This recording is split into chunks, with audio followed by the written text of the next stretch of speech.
Audible Studios presents the March-April 2015 issue of Foreign Affairs. Obama's Libya Debacle: How a Well-Meaning Intervention Ended in Failure, by Alan J. Kuperman. Alan J. Kuperman is an associate professor at the Lyndon B. Johnson School of Public Affairs at the University of Texas at Austin, and the editor of Constitutions and Conflict Management in Africa: Preventing Civil War Through Institutional Design. On March 17, 2011, the UN Security Council passed Resolution 1973, spearheaded by the administration of U.S. President Barack Obama, authorizing military intervention in Libya. The goal, Obama explained, was to save the lives of peaceful, pro-democracy protesters who found themselves the target of a crackdown by Libyan dictator Muammar al-Gaddafi. Not only did Gaddafi endanger the momentum of the nascent Arab Spring, which had recently swept away authoritarian regimes in Tunisia and Egypt, but he also was poised to commit a bloodbath in the Libyan city where the uprising had started, said the president. We knew that if we waited one more day, Benghazi, a city nearly the size of Charlotte, could suffer a massacre that would have reverberated across the region and stained the conscience of the world, Obama declared. 2 days after the UN authorization, the United States and other NATO countries established a no-fly zone throughout Libya and started bombing Gaddafi's forces. 7 months later, in October 2011, after an extended military campaign with sustained Western support, rebel forces conquered the country and shot Gaddafi dead. In the immediate wake of the military victory, U.S. officials were triumphant.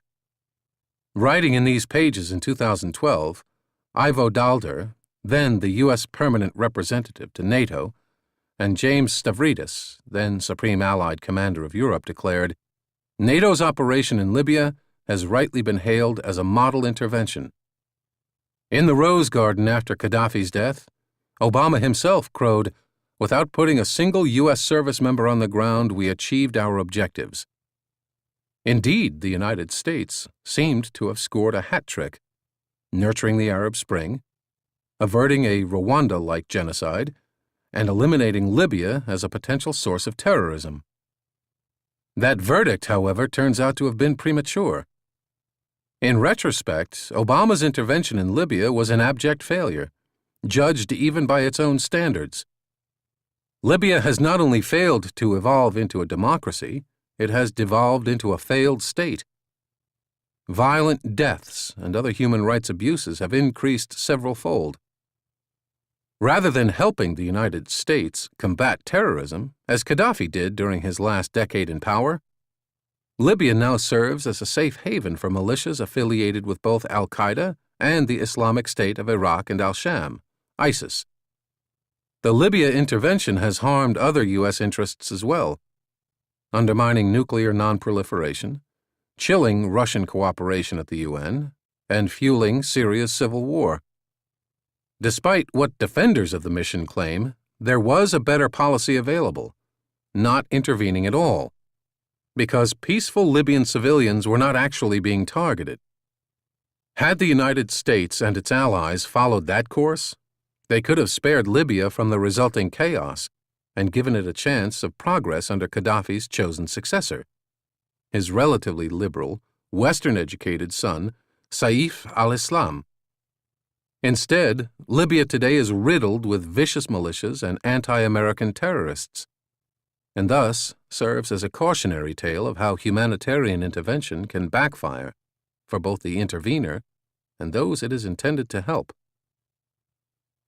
A failed state. Optimism about Libya reached its apogee in July 2012, when democratic elections brought to power a moderate, secular coalition government, a stark change from Gaddafi's 4 decades of dictatorship. But the country quickly slid downhill. Its first elected prime minister, Mustafa Abu Shagur, lasted less than 1 month in office. His quick ouster foreshadowed the trouble to come. As of this writing, Libya has had 7 prime ministers in less than 4 years. Islamists came to dominate the first post-war parliament, the General National Congress. Meanwhile, the new government failed to disarm dozens of militias that had arisen during NATO's 7-month intervention, especially Islamist ones, leading to deadly turf battles between rival tribes and commanders, which continue to this day. In October 2013, secessionists in eastern Libya, where most of the country's oil is located, declared their own government. That same month, Ali Zaidan, then the country's prime minister, was kidnapped and held hostage. In light of the growing Islamist influence within Libya's government, in the spring of 2014, the United States postponed a plan to train an armed force of 6,000 to 8,000 Libyan troops. By May 2014, Libya had come to the brink of a new civil war between liberals and Islamists. That month, a renegade secular general named Khalifa Hifter seized control of the Air Force to attack Islamist militias in Benghazi, later expanding his targets to include the Islamist-dominated legislature in Tripoli. Elections last June did nothing to resolve the chaos. Most Libyans had already given up on democracy, as voter turnout dropped from 1.7 million in the previous poll to just 630,000. Secular parties declared victory and formed a new legislature, the House of Representatives, but the Islamists refused to accept that outcome. The result was 2 competing parliaments, each claiming to be the legitimate one. In July, an Islamist militia from the city of Misurata responded to Hifter's actions by attacking Tripoli, prompting Western embassies to evacuate. After a 6-week battle, the Islamists captured the capital in August on behalf of the so-called Libya Dawn Coalition, which, together with the defunct legislature, formed what they labeled a National Salvation Government. In October, the newly elected parliament, led by the secular Operation Dignity coalition, fled to the eastern city of Tobruk, where it established a competing interim government, which Libya's Supreme Court later declared unconstitutional. Libya thus finds itself with 2 warring governments, each controlling only a fraction of the country's territory and militias. As bad as Libya's human rights situation was under Gaddafi, it has gotten worse since NATO ousted him. Immediately after taking power, the rebels perpetrated scores of reprisal killings, in addition to torturing, beating, and arbitrarily detaining thousands of suspected Gaddafi supporters. The rebels also expelled 30,000 mostly black residents from the town of Tawerga and burned or looted their homes and shops, on the grounds that some of them supposedly had been mercenaries. 6 months after the war, Human Rights Watch declared that the abuses appear to be so widespread and systematic that they may amount to crimes against humanity. Such massive violations persist. In October 2013, the UN Office of the High Commissioner for Human Rights reported that the vast majority of the estimated 8,000 conflict-related detainees are also being held without due process. More disturbing, Amnesty International issued a report last year that revealed their savage mistreatment. Detainees were subjected to prolonged beatings with plastic tubes, sticks, metal bars, or cables. In some cases, they were subjected to electric shocks, suspended in contorted positions for hours, kept continuously blindfolded and shackled with their hands tied behind their backs or deprived of food and water. The report also noted some 93 attacks on Libyan journalists in just the first 9 months of 2014, including abductions, arbitrary arrests, assassinations, assassination attempts, and assaults. Ongoing attacks in western Libya, the report concluded, amount to war crimes. As a consequence of such pervasive violence, the UN estimates that roughly 400,000 Libyans have fled their homes, a quarter of whom have left the country altogether. Libya's quality of life has been sharply degraded by an economic freefall. That is mainly because the country's production of oil, its lifeblood, remains severely depressed by the protracted conflict. Prior to the revolution, Libya produced 1.65 million barrels of oil a day, a figure that dropped to zero during NATO's intervention. Although production temporarily recovered to 85% of its previous rate, ever since secessionists seized eastern oil ports in August 2013, output has averaged only 30% of the pre-war level. Ongoing fighting has closed airports and seaports in Libya's two biggest cities, Tripoli and Benghazi. In many cities, residents are subjected to massive power outages, up to 18 hours a day in Tripoli. The recent privation represents a stark descent for a country that the UN's Human Development Index traditionally had ranked as having the highest standard of living in all of Africa. The human cost. Although the White House justified its mission in Libya on humanitarian grounds, the intervention, in fact, greatly magnified the death toll there. To begin with, Gaddafi's crackdown turns out to have been much less lethal than media reports indicated at the time. In eastern Libya, where the uprising began as a mix of peaceful and violent protests, Human Rights Watch documented only 233 deaths in the first days of the fighting, not 10,000. As had been reported by the Saudi news channel Al Arabiya. In fact, as I documented in a 2013 International Security article from mid-February 2011, when the rebellion started, to mid-March 2011, when NATO intervened, only about 1,000 Libyans died, including soldiers and rebels. Although an Al Jazeera article touted by Western media in early 2011 alleged that Gaddafi's Air Force had strafed and bombed civilians in Benghazi and Tripoli, the story was untrue, revealed an exhaustive examination in the London Review of Books by Hugh Roberts of Tufts University. Indeed, striving to minimize civilian casualties, Gaddafi's forces had refrained from indiscriminate violence. The best statistical evidence of that comes from Misrata, Libya's third largest city, where the initial fighting raged most intensely. Human Rights Watch found that of the 949 people wounded there in the rebellion's first 7 weeks, only 30, just over 3%, were women or children, which indicates that Gaddafi's forces had narrowly targeted combatants, who were virtually all male.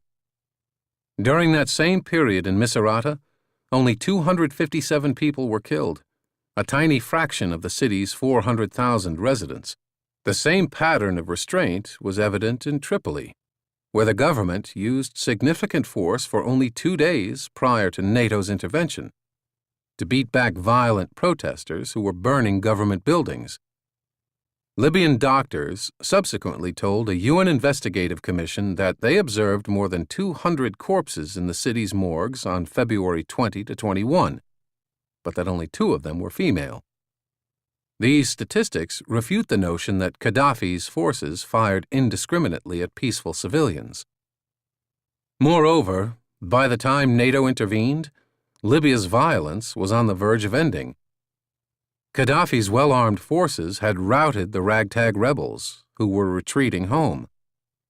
By mid-March 2011, government forces were poised to recapture the last rebel stronghold of Benghazi, thereby ending the 1-month conflict at a total cost of just over 1,000 lives. Just then, however, Libyan expatriates in Switzerland, affiliated with the rebels, issued warnings of an impending bloodbath in Benghazi, which Western media duly reported but which in retrospect appear to have been propaganda. In reality, on March 17, Gaddafi pledged to protect the civilians of Benghazi, as he had those of other recaptured cities, adding that his forces had left the way open for the rebels to retreat to Egypt. Simply put, the militants were about to lose the war, and so their overseas agents raised the specter of genocide to attract a NATO intervention, which worked like a charm. There is no evidence or reason to believe that Gaddafi had planned or intended to perpetrate a killing campaign. Admittedly, the government did attempt to intimidate the rebels, promising to pursue them relentlessly. But Gaddafi never translated that rhetoric into targeting civilians. From March 5 to March 15, 2011, government forces recaptured all but one of the major rebel-held cities, and in none did they kill civilians in revenge, let alone commit a bloodbath.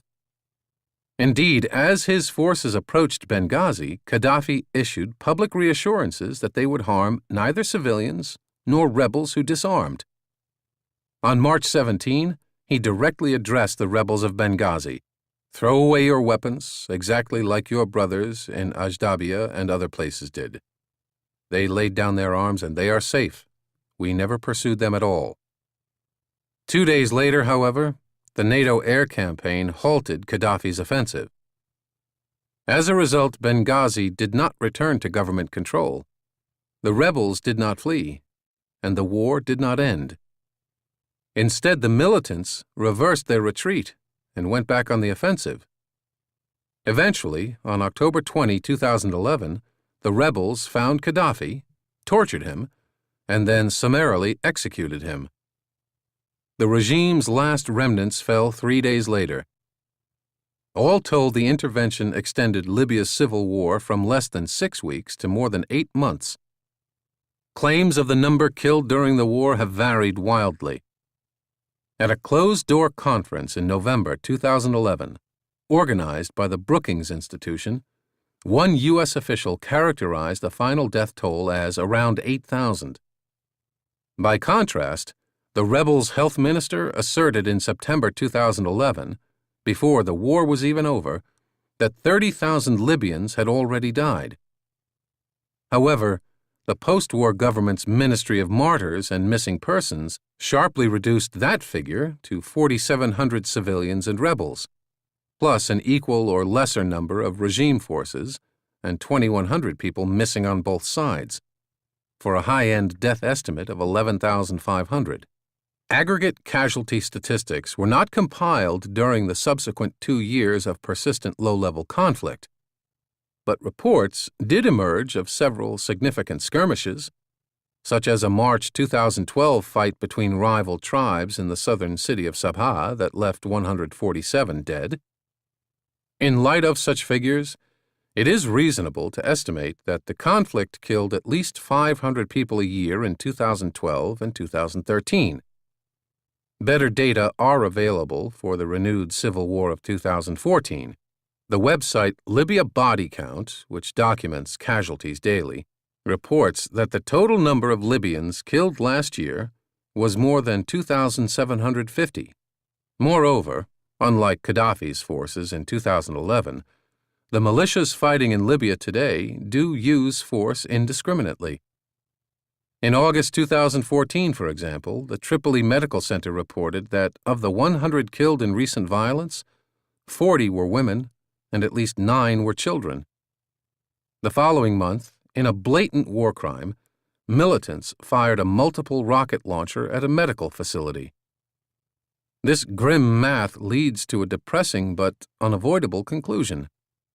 Before NATO's intervention, Libya's civil war was on the verge of ending, at the cost of barely 1,000 lives. Since then, however, Libya has suffered at least 10,000 additional deaths from conflict. In other words, NATO's intervention appears to have increased the violent death toll more than tenfold. Territory for terrorists. Another unintended consequence of the Libya intervention has been to amplify the threat of terrorism from the country. Although Gaddafi supported terrorism decades ago, as witnessed by his regime's later paying reparations for the Lockerbie airplane bombing of 1988, the Libyan leader had evolved into a U.S. ally against global terrorism even before 9/11. He did so partly because he faced a domestic threat from al-Qaeda-affiliated militants, the Libyan Islamic Fighting Group. Gaddafi's external security chief, Moussa Koussa, met multiple times with senior CIA officials to provide intelligence about Libyan fighters in Afghanistan and about the Pakistani nuclear peddler A.Q. Khan. In 2009, General William Ward, who headed U.S. Africa Command, praised Libya as a top partner in combating transnational terrorism. Since NATO's intervention in 2011, however, Libya and its neighbor Mali have turned into terrorist havens. Radical Islamist groups, which Gaddafi had suppressed, emerged under NATO air cover as some of the most competent fighters of the rebellion. Supplied with weapons by sympathetic countries such as Qatar, the militias refused to disarm after Gaddafi fell. Their persistent threat was highlighted in September 2012 when jihadists, including from the group Ansar al-Sharia, attacked the U.S. diplomatic compound in Benghazi, killing Christopher Stevens, the U.S. ambassador to Libya, and 3 of his colleagues. Last year, the UN formally declared Ansar al-Sharia a terrorist organization because of its affiliation with al-Qaeda in the Islamic Maghreb. Libya's Islamist militants are now fighting for control of the entire country, and they are making headway. In April 2014, they captured a secret military base near Tripoli that, ironically, U.S. Special Operations Forces had established in the summer of 2012 to train Libyan counter-terrorist forces.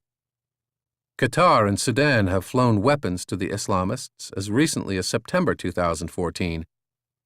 In response, the more secular governments of the United Arab Emirates and Egypt launched airstrikes against Islamist militants in Tripoli and Benghazi in August and October of last year.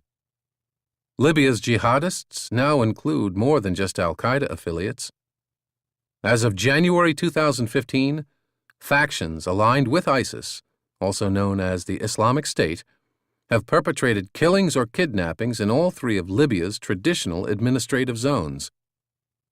NATO's intervention also fostered Islamist terrorism elsewhere in the region. When Gaddafi fell, the ethnic Tuaregs of Mali within his security forces fled home with their weapons to launch their own rebellion.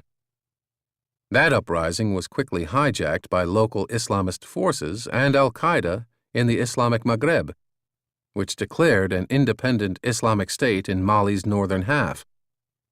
By December 2012, this zone of Mali had become the largest territory controlled by Islamic extremists in the world, according to Senator Christopher Coons, chair of the U.S. Senate Subcommittee on Africa. The danger was elaborated by the New York Times, which reported that al-Qaeda's affiliate in North Africa is operating terrorist training camps in northern Mali and providing arms, explosives, and financing to a militant Islamist organization in northern Nigeria. But the spillover from Libya did not stop there, also spurring deadly ethnic conflict in Burkina Faso and the growth of radical Islam in Niger. To contain this threat, in early 2013, France was compelled to deploy thousands of troops to Mali, some of whom continue to fight jihadists in the country's north.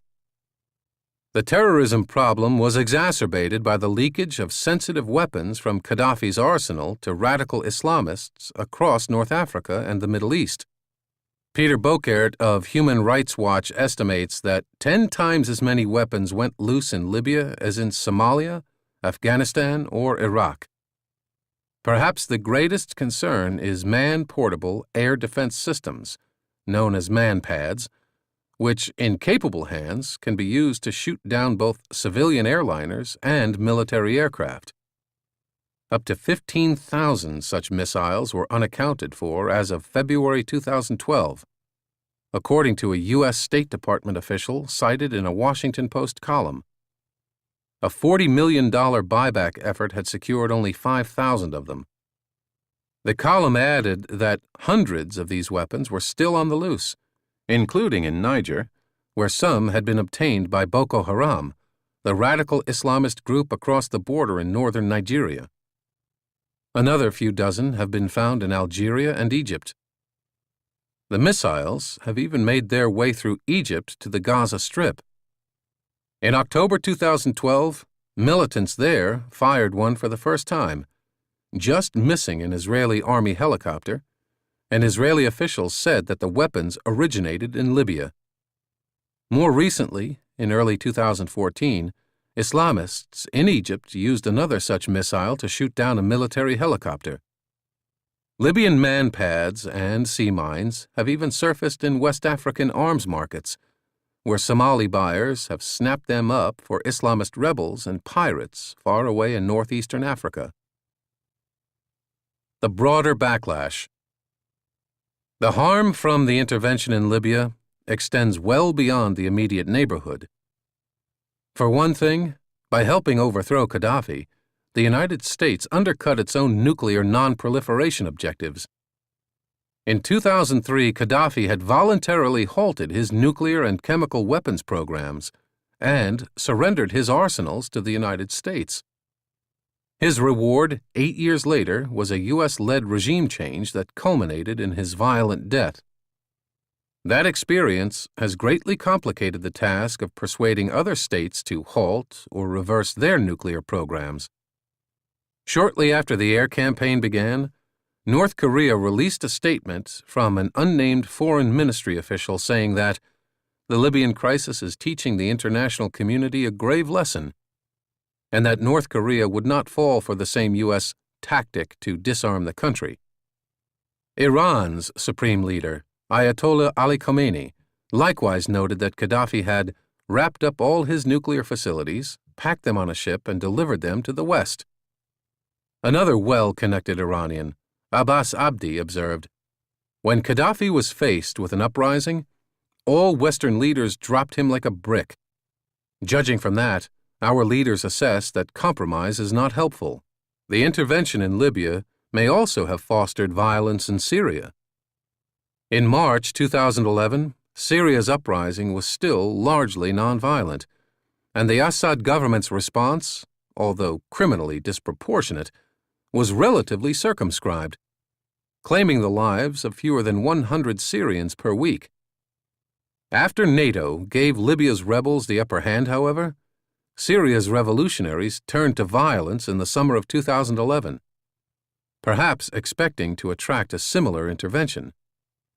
"It's similar to Benghazi," a Syrian rebel told the Washington Post at the time, adding, "We need a no-fly zone."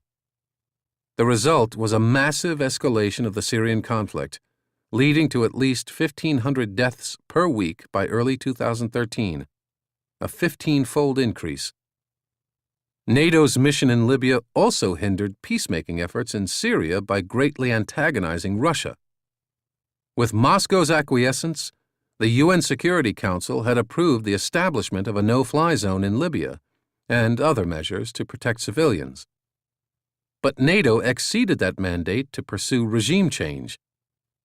The coalition targeted Gaddafi's forces for 7 months, even as they retreated, posing no threat to civilians, and armed and trained rebels who rejected peace talks. As Russian President Vladimir Putin complained, NATO forces frankly violated the UN Security Council resolution on Libya, when instead of imposing the so-called no-fly zone over it, they started bombing it too. His foreign minister, Sergei Lavrov, explained that as a result, in Syria, Russia would never allow the Security Council to authorize anything similar to what happened in Libya.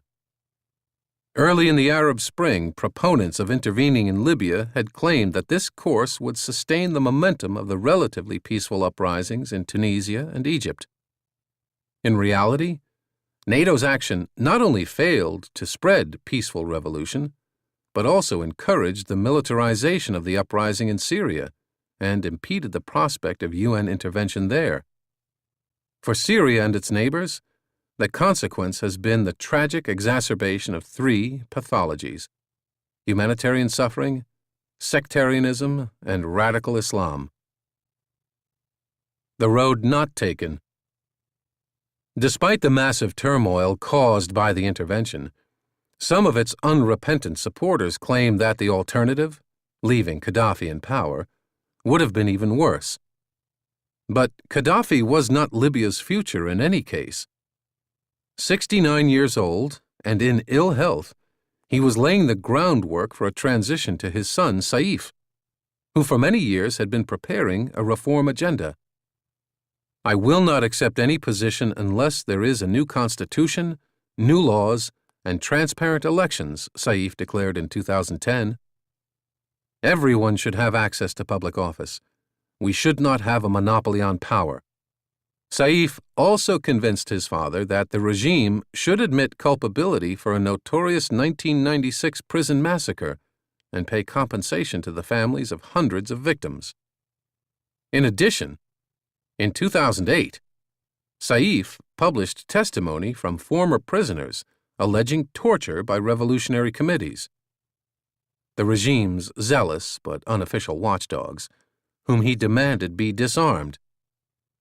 From 2009 to 2010, Saif persuaded his father to release nearly all of Libya's political prisoners, creating a de-radicalization program for Islamists that Western experts cited as a model. He also advocated abolishing Libya's information ministry in favor of private media. He even flew in renowned American scholars, including Francis Fukuyama, Robert Putnam, and Cass Sunstein, to lecture on civil society and democracy. Perhaps the clearest indication of Saif's reform credentials is that in 2011, the revolution's top political leaders turned out to be officials whom he had brought into the government earlier. Mahmoud Jibril, prime minister of the rebels' National Transitional Council during the war, had led Saif's National Economic Development Board. Mustafa Abdel Jalil, chair of the National Transitional Council, was selected by Saif in 2007 to promote judicial reform as Libya's justice minister, which he did until defecting to the rebels. Of course, it is impossible to know if Saif would have proved willing or able to transform Libya. He faced opposition from entrenched interests, as even his father did when attempting reform. In 2010, conservatives temporarily closed the media outlets that Saif owned because one of his newspapers had published an op-ed critical of the government. By late 2010, however, the elder Gaddafi had sacked his more hardline son Mutassim, a move that appeared to pave the way for Saif and his reformist agenda. Although Saif was not going to turn Libya into a Jeffersonian democracy overnight, he did appear intent on eliminating the most egregious inefficiencies and inequities of his father's regime. Even after the war began, respected observers voiced confidence in Saif. In a New York Times op-ed, Kurt Weldon, a former 10-term Republican U.S. congressman from Pennsylvania, wrote that Saif could play a constructive role as a member of the committee to devise a new government structure or constitution. Instead, NATO-supported militants captured and imprisoned Gaddafi's son. In an October 2014 jailhouse interview with the journalist Franklin Lamb, Saif voiced his regrets. "We were in the process of making broad reforms, and my father gave me the responsibility to see them through. Unfortunately, the revolt happened, and both sides made mistakes that are now allowing extreme Islamist groups like Daesh, ISIS, to pick up the pieces and turn Libya into an extreme fundamentalist entity."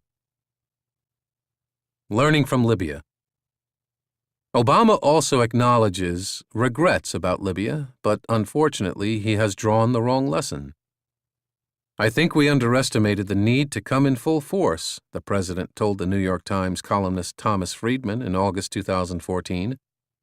"If you're going to do this," he elaborated, "there has to be a much more aggressive effort to rebuild societies."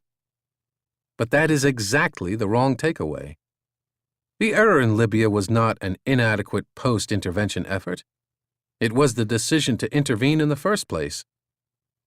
In cases such as Libya, where a government is quashing a rebellion, military intervention is very likely to backfire by fostering violence, state failure, and terrorism. The prospect of intervention also creates perverse incentives for militants to provoke government retaliation and then cry genocide to attract foreign assistance.